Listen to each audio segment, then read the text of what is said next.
أعوذ بالله من الشيطان الرجيم. بسم الله الرحمن الرحيم. ألم تر كيف ضرب الله مثلا كلمة طيبة كشجرة طيبة أصلها ثابت وفرعها في السماء تؤتي أكلها كل حين بإذن ربها ويضرب الله الأمثال للناس لعلهم يتذكرون. ومثل كلمة خبيثة كشجرة خبيثة اجتثت من فوق الأرض ما لها من قرار يثبت الله الذين آمنوا بالقول الثابت في الحياة الدنيا وفي الآخرة ويضل الله الظالمين ويفعل الله ما يشاء. صدق الله مولانا العظيم. الصلاة والسلام عليك يا سيدي يا رسول الله. الصلاة والسلام عليك يا سيدي يا حبيب الله. الصلاة والسلام عليك يا سيدي يا شفيع المذنبين وعلى آلك وأصحابك يا سيدي يا رحمة للعالمين.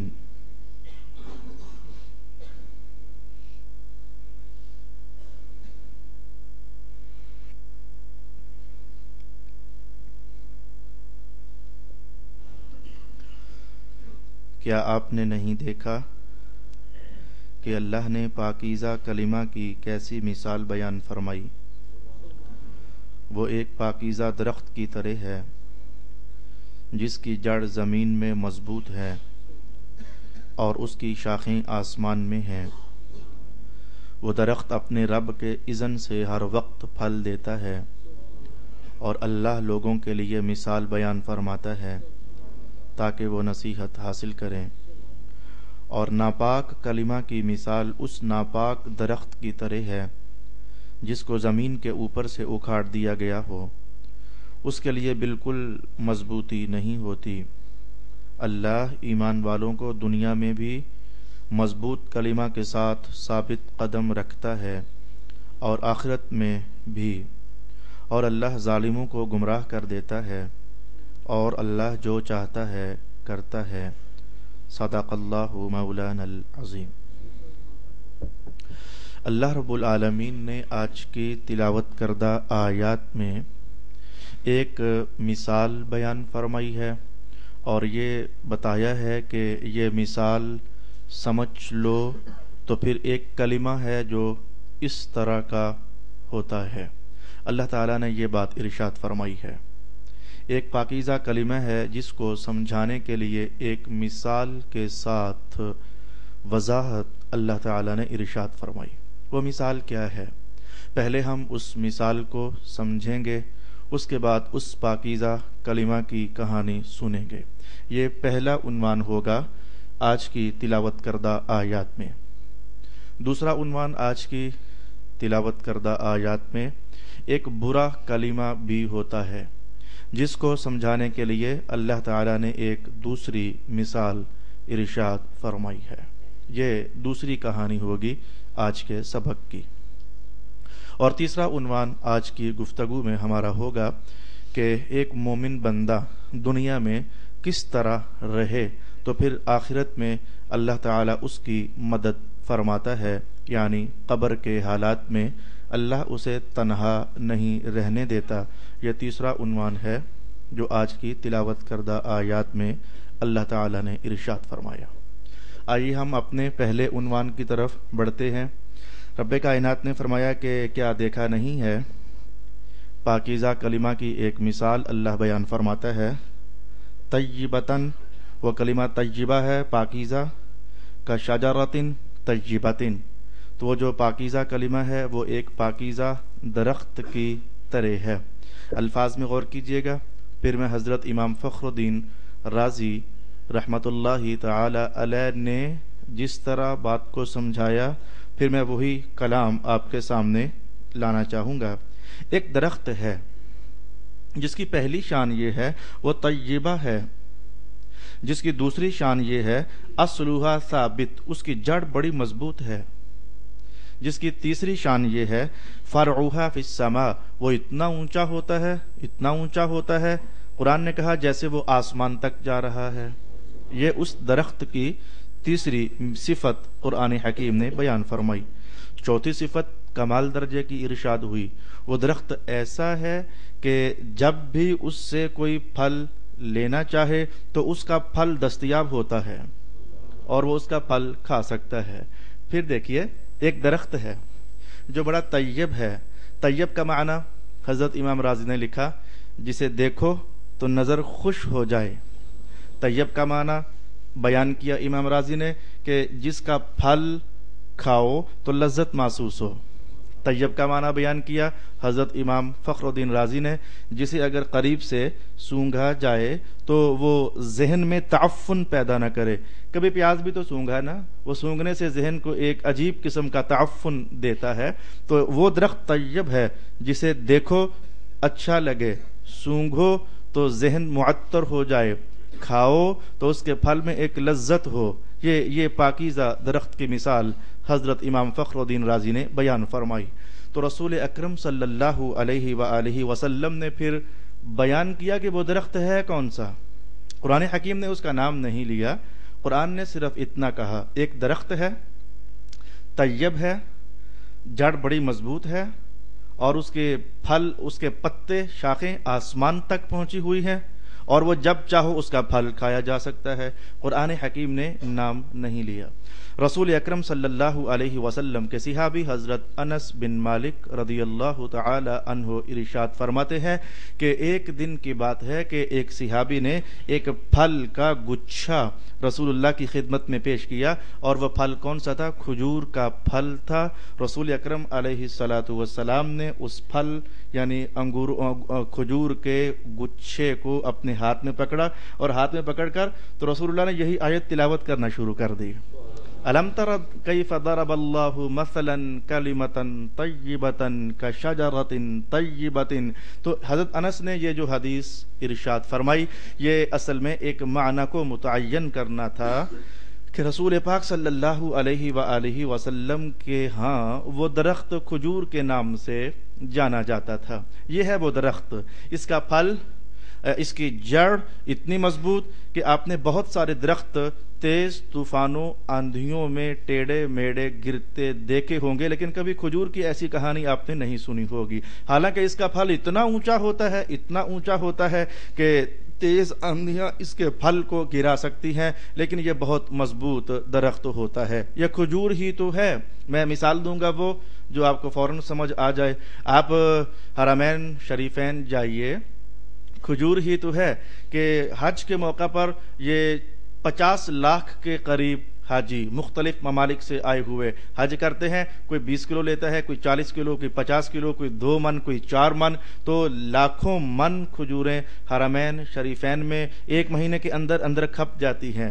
جو ہی حج کا موسم ختم ہو، آپ ٹھیک اگلے ہی ہفتے وہاں پہنچیے تو ایسا تو نہیں ہوگا کہ آپ کو کھجور کھانے کو میسر نہ ہو۔ پھر آپ اس سے اگلے مہینے پھر جائیے تو آپ کو پھر کھجور ملے گی۔ 12 مہینوں میں آپ ایسا نظام جائیے تو آپ کو وہاں کھجور میسر آئے گی، اس لیے کہ کھجور کے پھل میں اللہ نے ایسی برکت ارشاد فرمائی ہے کہ قرآن حکیم نے کہا جب بھی مانگو گے مل جاتی ہے۔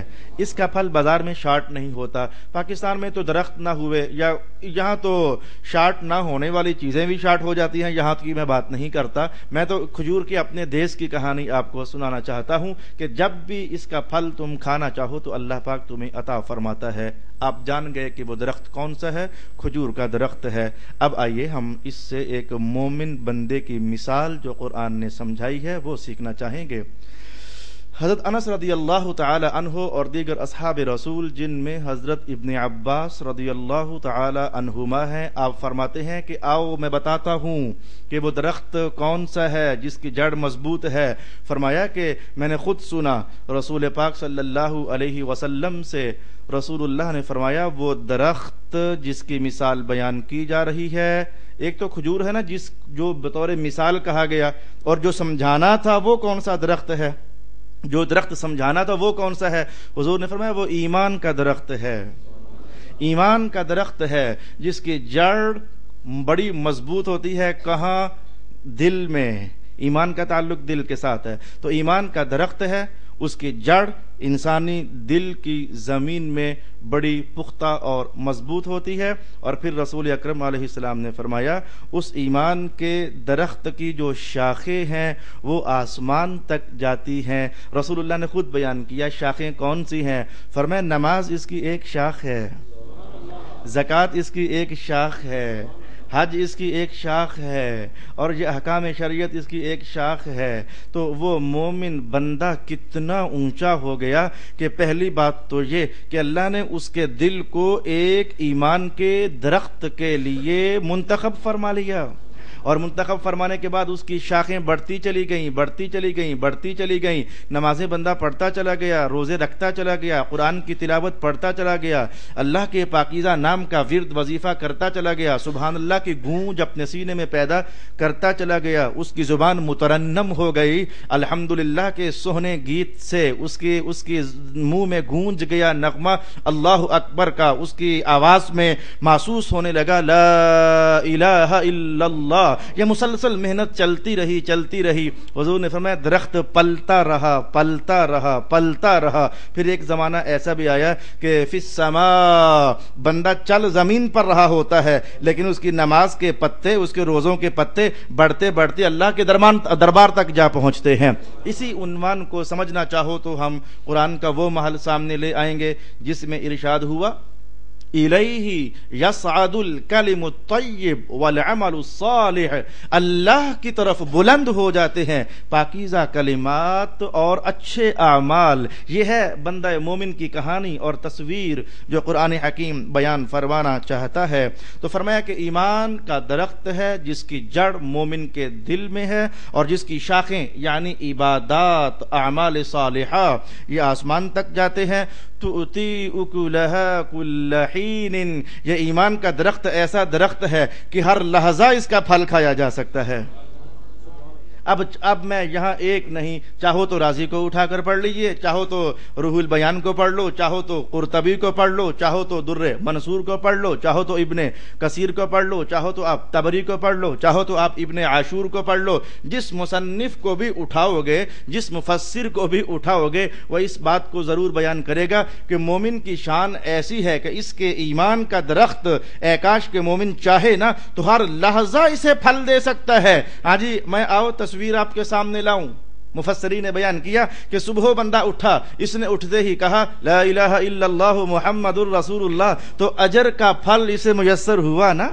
اس نے وضو بنا لیا، اللہ نے پھر اسے ایک اور ثواب کا پھل عطا کر دیا نا۔ وہاں سے فارغ ہوا، مسجد کو چل پڑا، تو راستے میں چلتے چلتے ہر قدم اس کا اجر کا پھل اسے دے رہا ہے۔ یہ خود رسول پاک صلی اللہ علیہ وسلم نے بیان فرمایا۔ وہاں سے مسجد میں جا پہنچا تو نماز میں کھڑا ہو گیا، تو اس کے یہ لحظے بھی تو اللہ کے دربار میں ثواب کا پھل اسے عطا کر رہے ہیں۔ نماز پڑھ کر فارغ ہوا تو دل میں آ گیا میں کیوں نہ پڑھ لوں سبحان اللہ، سبحان اللہ، سبحان اللہ، الحمدللہ، الحمدللہ، الحمدللہ، اللہ اکبر، اللہ اکبر، اللہ اکبر۔ یہ اس نے 100 بار پڑھ لیا تو ہر کلمہ رسول پاک علیہ الصلوۃ والسلام نے فرمایا کہ اللہ کے دربار میں اسے اجر کا پھل عطا کر رہا ہے۔ وہ تسبیح سے فارغ ہوا تو اس نے سوچا کہ رسول اللہ تو فرماتے ہیں کہ صبح صبح قرآن پڑھا جائے تو فرشتے بھی سننے کے لیے آتے ہیں۔ اس نے کتاب حکمت کو کھول لیا۔ میں ایک مومن کی تصویر کہہ رہا ہوں، ہم جیسے لوگ اپنی نہیں کہہ رہا، ہماری تو حالت ہی بہت پتلی ہے۔ ایک مومن کی شان جو قرآن کی زبان میں مومن ہے، اس نے کتاب حکمت کو کھول لیا، ایک آیت پڑھ لی، دوسری پڑھ لی، 40 آیتیں، 50 آیتیں، جس کے مقدر میں جتنا ہے۔ کوئی ایسا بھی صاحب حیثیت ہوتا ہے جو پورا سپارہ تلاوت کر لیتا ہے؟ لو اب اس نے پورا سپارہ تلاوت کیا تو ہر لفظ، بلکہ لفظ میں نے زیادہ کہہ دیا، حضور نے فرمایا ہر حرف، حضور رحمت عالم نے حرف سے بات شروع کی، ہر حرف اس کا اللہ کے دربار سے اسے 10 نیکیاں لے کر کے دے رہا ہے۔ لو مومن نے اس ایمان کے درخت سے پھر یہ پھل کھا لیا۔ اب یہ اس نے قرآن بند کیا، کہا میں تھوڑی سی دعا کر لوں، دعا کے لیے اس نے ہاتھ اٹھا دیے۔ یہ دعا خود عبادت ہے، اس کا اجر پھر اللہ نے اسے عطا فرما دیا۔ دعا کر کے فارغ ہوا تو گھر کی طرف چل پڑا، لیکن وہ چپ رہ ہی نہیں رہا ہے۔ وہ آتے آتے یہ الاپتا آ رہا ہے، صلی اللہ علی حبیبہ محمد، اللہم صلی علی محمد، مولایا صلی وسلم دائما ابدا۔ وہ آتے آتے اس کی زبان حرکت کرتی چلی جا رہی ہے۔ گھر آیا تو حلال کا رزق اس نے کھا لیا۔ آپ کو جاننا چاہیے کہ رزق حلال خود بہت بڑی عبادت ہے، اتنی بڑی عبادت۔ میں ایک جملہ بولنے لگا ہوں حدیث شریف کا، رسول اللہ علیہ السلام نے فرمایا الکاسب حبیب اللہ، جو محنت سے رزق کماتا ہے یہ تو اللہ کا محبوب بندہ ہوتا ہے۔ تو رزق حلال نے اللہ کی محبوبیت کے دائرے میں اسے داخل کیا۔ ہر نوالا نور ہے، ہر لقمہ رحمت ہے، اور ہر روٹی کا وہ ٹکڑا جو اس کے حلق سے نیچے اتر رہا ہے لیکن وہ حلال کا ہے، وہ اللہ کا نور بنتا چلا جا رہا ہے۔ یہ چند دن پہلے یہ بحث میں پڑھا رہا تھا کہ ظاہر باطن میں مؤثر ہوا کرتا ہے۔ انسان کا ظاہر جیسا ہوتا ہے اس کے باطن کے معاملات ویسے ہی ہوتے چلے جاتے ہیں۔ یہ بحث ہم پڑھ رہے تھے۔ اس عنوان کے تحت رسول اکرم صلی اللہ علیہ وسلم نماز کی کہانی سمجھا رہے تھے۔ فرمایا نماز میں صفیں سیدھی کیا کرو، اگر صفیں تمہاری ٹیڑھی ہو گئی نا تو اللہ تمہارے دلوں کو ٹیڑھا کر دے گا۔ یہ حدیث پاک کے الفاظ۔ اس پر محدثین نے بحث فرمائی کہ میاں صفوں میں تھوڑا سا آگے ہونا یا پیچھے ہو جانا یہ تو ایک بندے کی ظاہر میں نظر آنے والی حالت ہے نا، تو اس حدیث سے سمجھ آتا ہے کہ بندے کا ظاہر جیسا ہوتا ہے اللہ اس کے باطن کو ویسا ہی بنا دیتا ہے۔ یہی وجہ ہے نمازی بندے کا باطن ڈرتا ہے اندر سے، وہ لرزتا ہے اندر سے، وہ خوف زدہ ہوتا ہے اندر سے۔ میں نے پڑھی ہے، پتہ نہیں اللہ کی شان کے لائق ہے بھی یا نہیں ہے۔ مجھے گزشتہ سے پیوستہ سوموار کا سبق یاد آتا ہے۔ میں حدیث شریف پڑھنے کے لیے اپنے استاد گرامی کی خدمت میں حاضر ہوا قبلہ شاہ صاحب کی، تو آپ نے سبق پڑھاتے پڑھاتے کہا کہ حضرت امام احمد ابن حنبل نے ایک موقع پر دعا کر دی کہ اے میرے اللہ، میں چاہتا ہوں کہ تم مجھے ذرا بتانا کہ تیرا خوف ہوتا کیا ہے، میں تجھ سے ڈرنا چاہتا ہوں، میں تجھ سے خوف زدہ ہونا چاہتا ہوں، تو تھوڑی سی مہربانی کر خوف دینا بھلا کیسا ہوتا ہے۔ اللہ رب العالمین نے دعا قبول فرمائی۔ امام احمد ابن حنبل کہتے ہیں کہ ایک دن گزرا، 2 دن گزرا، 4 دن گزرے، ایک دن میں نے پھر دعا کر دی، میں نے کہا اللہ خوف واپس لے لے، بڑا ہو گیا ہے، یہ تیرا خوف اتنا دہلا دینے والا ہے کہ میں تو لگتا ہے کہ کہیں پاگل ہی نہ ہو جاؤں اور میرا دماغ کہیں گھوم ہی نہ جائے، اتنا تیرا خوف مجھے اندر سے ڈرا رہا ہے۔ رب کائنات نے کلام ارشاد کیا جو امام احمد ابن حنبل نے سنا اور سمجھا۔ اللہ تعالیٰ نے فرمایا کہ احمد تو جو ڈر رہا ہے نا، یہ تیرا ڈرنا جو تجھ سے پہلے تھے جن کی صحبت میں تو بیٹھتا ہے ان کے ڈرنوں کے مقابلے میں یہ 100واں حصہ بھی نہیں بنتا ہے۔ تو اتنا خوف بھی برداشت نہ کر سکا، جو تیرے اکابر ہیں وہ تو اس سے 100 گنا زیادہ خوف کر رہے ہیں۔ الغرض میں نے کہا کہ بات یہاں سے چلا رہا تھا کہ ظاہر یہ انسان کے باطن میں مؤثر ہوا کرتا ہے۔ تبھی تو میں نے کہا کہ ایک مومن ہے نا، وہ اللہ کے نور میں دھلے ہوئے لقمے کھاتا ہے تو اس کے باطن میں غم ہے، اس کے باطن میں افسردگی ہے، اس کے باطن میں اللہ کی رحمت کی امید ہے، اس کے باطن میں خدا کے حضور کھڑا ہونے کا احساس ہے، اس کے باطن میں اپنا وہ وقت ہے کہ ایک دن میں اپنے صفات سفید لباس پہن کر کے اس دنیا کو خیر باد کہہ جانے والا ہوں۔ اس کے باطن میں یہ احساس نور بکھیرتا ہے کہ ایک وقت وہ جانا ہے کوٹ کے ہوں گا، یہ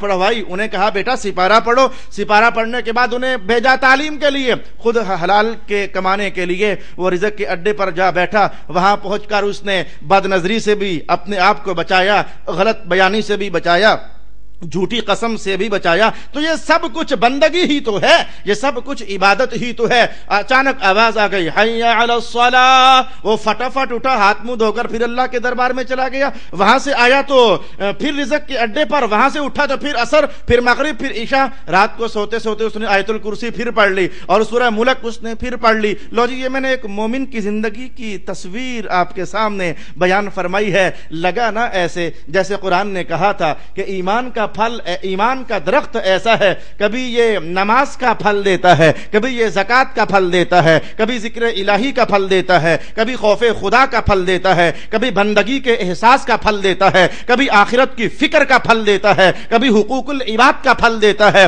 اور کبھی یہ اللہ کو منانے کے لیے مناجات کرنے کا سلیقہ مندی اور اس کا پھل بندے کو عطا کرتا ہے۔ تو یہ ہے ایمان کے درخت کی کہانی۔ اے کاش، میں اسے دعا کہوں گا، اے کاش کہ ہمارے ایمان کا درخت پھل جائے، یہ پھول جائے، یہ ہر لحظہ ہمیں پھل دے، یہ ہر لحظہ اللہ کے نور میں ہمیں نہلا دے، یہ ہر لحظہ اللہ کی رحمت کو ہمارے قریب کر دے، یہ ہر لحظہ اللہ کا فضل ہماری گودی میں ڈال دے، ایمان کا پھل ہمارا اتنا تر و تازہ ہو جائے، یہ درخت ہم جدھر جائیں اللہ کی رحمت ادھر جائے، ہم جہاں مانگے اللہ کا نور لپکتا ہوا ہمارے ہاتھوں میں اتر آئے۔ اے کاش کہ ہمارے ایمان کا درخت کچھ ایسا ہو جائے۔ یہ تصویر تھی ایمان والے کی، یہ تصویر تھی بندہ مومن کی۔ اب اس آئینے میں، آئینہ اسی لیے تو ہوتا ہے اسے اس میں اپنے آپ کو دیکھا جائے، بال بھی سیدھے کیے جائیں، مونچھیں بھی ٹھیک کی جائیں، اپنی داڑھی کو بھی اس کے الجھاہٹ کو دور کر لیا جائے۔ تو آؤ نا، تمہاری زندگی کی پلکیں،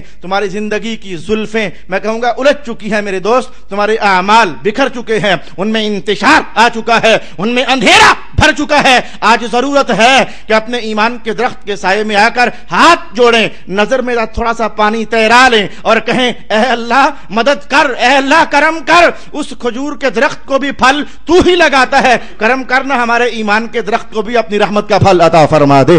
الم تر کیف ضرب اللہ مثلا کلمۃ طیبۃ کشجرۃ طیبۃ اصلها ثابت وفرعها فی السماء۔ میں تو اسی بات میں بڑا خوش ہوتا چلا جا رہا ہوں، اتنے اونچے درخت کے لیے اللہ نے مومن بندے کا دل منتخب فرمایا ہوا ہے، اتنے اونچے درخت کے لیے، اتنے اونچے درخت کے لیے مومن بندے کا دل اللہ نے منتخب فرما لیا۔ رسول اللہ علیہ السلام نے بھی مومن کی جب شان بیان کی نا تو آپ نے فرمایا کہ مومن کھجور کی طرح ہے، یہ حدیث کے الفاظ ہو گئے، مومن کھجور کی طرح ہے۔ پھر رسول اللہ نے چند جملے بطور وضاحت ارشاد فرما دیے۔ آپ نے فرمایا کہ دیکھو، اگر تم مومن کو اپنا ساتھی بناؤ گے تو پھر بھی اس سے نفع پاؤ گے، اور اگر تم مومن سے مشورہ مانگو گے تو پھر بھی اس سے نفع پاؤ گے، اگر تم مومن کے پاس بیٹھو گے تو پھر بھی اس سے نفع پاؤ گے۔ الغرض جیسے کھجور میں فائدہ ہی فائدہ ہے، ایسے ہی مومن میں فائدہ ہی فائدہ ہے۔ ہے کوئی ایسا مومن جس کے وجود میں فائدہ ہی فائدہ ہو، جو اپنا فائدہ نہ سوچے، اپنے بھائی کا فائدہ سوچے؟ ہے کوئی ایسا مومن؟ اگر نظر نہ آئے تو پھر ایسا کرو نا کہ ایسا بننے کا اہتمام کرتے ہیں، تھوڑا سا سٹیپ بھرتے ہیں، تھوڑا سا قدم اٹھاتے ہیں۔ یاد رکھنا، اللہ کی رحمت سے نا امید مایوس نہ ہونا، اللہ کی شان رحمت یہ ہے، خود اللہ نے فرمایا ہے حدیث قدسی کے الفاظ، میرا بندہ جب میری طرف اتنا کوئی بڑھتا ہے تو میں اتنا سارا بڑھتا ہوں اس کی طرف۔ یہ حدیث کے الفاظ میں یوں کہوں گا، جو میری طرف ایک بالشت بڑھتا ہے میں اتنا پورا بازو بھر اس کی طرف بڑھتا ہوں، جو میری طرف چل کر آتا ہے، میری رحمت دوڑ کر اس کی طرف آتی ہے۔ تو ہم اپنے اللہ کی طرف بڑھنا چاہیں گے، تھوڑا تھوڑا اہتمام کرتے کرتے۔ اللہ اکبر، فما تؤتی اکلها كل حين باذن ربها ويضرب الله الامثال للناس لعلهم يتذكرون ومثل كلمة خبيثة۔ ایک خبیث درخت بھی ہے، برا، جسے دیکھو تو اچھا نہ لگے، جسے سونگھو تو اچھا نہ لگے، جسے کھاؤ تو اچھا نہ لگے۔ اس کی مثال رسول اکرم علیہ السلام نے نام لیا، فرمایا یہ حنظل ہے، حنظل۔ ہاں جی، حنظل آپ کی زبان میں تما، یہ پنساریوں کے پاس، حکیموں کے پاس ملتا ہے حنظل۔ یہ اتنا خوبصورت نہیں ہوتا، اسے کھاؤ تو یہ زمانوں تک یاد رہتا ہے کوئی کڑوی شے کھائی تھی۔ یہ حنظل یہ بہت کڑوا، ایک گول سا، اب آپ نے دیکھا ہوا ہے، کون سا کوئی آپ نے نہیں دیکھا یا نہیں سنا ہوا؟ تو یہ تما، میں ایک کلمہ ایسا ہے جو تمے کی طرح کڑوا ہے۔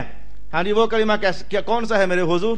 رسول اللہ علیہ السلام نے پہلے درخت کی مثال کہی۔ وہ جو تمے کا درخت ہے وہ دیکھو، اس کی جڑ زمین میں بہت دور تک تو نہیں گئی ہوئی ہے، وہ بس ہلکا سا کسی نے جھٹکا دیا تو وہ اکھڑ کر کے تو باہر آ گیا۔ کھجور کی شان تو یہ تھی نا، یاد رکھنا ہمیشہ درخت اپنی جڑوں کی بنیاد پر اونچا ہوا کرتا ہے، درخت ہی نہیں تمہاری عمارتیں بھی۔ میں نے سمجھانے کے لیے تازہ مثال کہہ دی، تم جتنا اونچا مثال اپنی عمارت کو لے جانا چاہو گے، اپنی بلڈنگ کو، اس کی بنیاد تم اتنی ہی گہری بنانا چاہو گے۔ وہ سامنے بیٹھے ہوئے ٹھیکیدار سے پوچھئے ان سے، اگر ایک کمرہ بنانا ہے تو بہت گہرائی میں نہیں جاؤ گے،